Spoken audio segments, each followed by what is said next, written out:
Everyone, আজকে আমরা কথা বলবো সাইমনের কমপ্লিমেন্টারি বুফে ব্রেকফাস্ট নিয়ে। তো ফার্স্ট এখানে দেখতে পাচ্ছেন যে সালাদ বার, যেটা সালাদ আইটেমগুলো অ্যাভারেজ ছিল, খুব একটা খারাপও না, খুব একটা ভালো না। তারপর ছিল ওয়াফেল, এটা হানি অথবা ম্যাঙ্গো সিরাপ, এটা দিয়ে খেতে ভালোই লিখেছিল। আর তাদের বেকের আইটেমগুলোর কথা বলতে গেলে, সত্যি কথা বলতে আমার কাছে তেমন একটা ভালো লাগেনি, অনেকটা কাছে ভালো লাগতেও পারে, এবং তাদের আইটেমের পরিমাণ অন্যান্য জায়গার থেকে আমার কাছে কম মনে হয়েছে।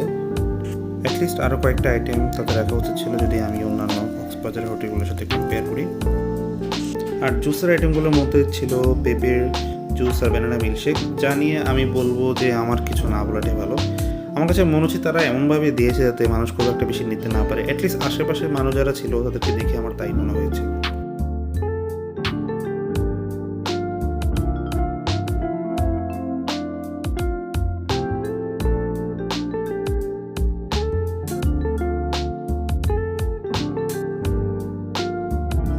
আরেকটা জিনিস ছিল যেটা আমার একটু ভালো লাগেনি, সেটা হচ্ছে কর্নফ্লেক্সের সাথে তারা কোল্ড মিল্ক দিয়েছে। আমি জানি না ভাই কর্নফ্লেক্সের কোল্ড মিল্ক দিয়ে খায় কিনা কেউ, এবং তারা কোল্ড মিল্কের মধ্যে বরফও দিয়ে দিয়েছে। মেবি আমার জানার ভুল থাকতে পারে, বাট ইট রিয়েলি সাকস।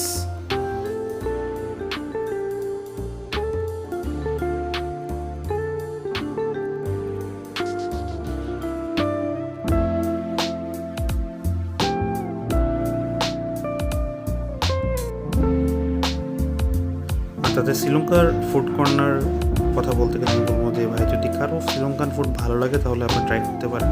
আমার তো ভাই একটাও ভালো লাগেনি। এর মধ্যে কয়েকটা আইটেম তো ভাই আমি সাথে সাথে মুখে দিয়ে ফেলিয়ে দিয়েছি। তবে আপনাদের যেটা ভালো লাগে তারা ট্রাই করতে পারেন।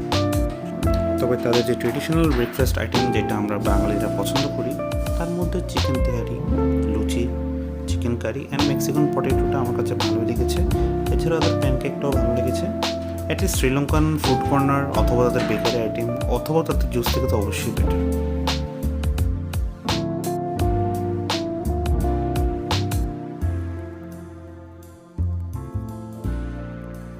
ওয়েল, তাদের রেস্টুরেন্টের ভিউ অনেক সুন্দর। কেউ যদি চায় যে তারা আউটডোর ব্রেকফাস্ট করবে, তাহলে সেটা তাও করতে পারবে। সেক্ষেত্রে তারা সি ভিউ থাকবে সামনে। আর তাদের রেস্টুরেন্টের হাইজিনও আমার কাছে অনেক ভালো মনে হয়েছে। তবে আমি যদি তাদের ওভারঅল ব্রেকফাস্টের কথা সামারি করি, তাহলে আমি বলবো যে তাদের ব্রেকফাস্টের কোয়ালিটি আরও অনেক ইমপ্রুভ করা উচিত, অ্যাটলিস্ট অন্যান্য হোটেলগুলোর সাথে যদি কম্পেয়ার করি। আর যারা এই মুহূর্তে সাইমনে আসবেন, তারা সেক্ষেত্রে এটা বিবেচনা করে আসতে হবে।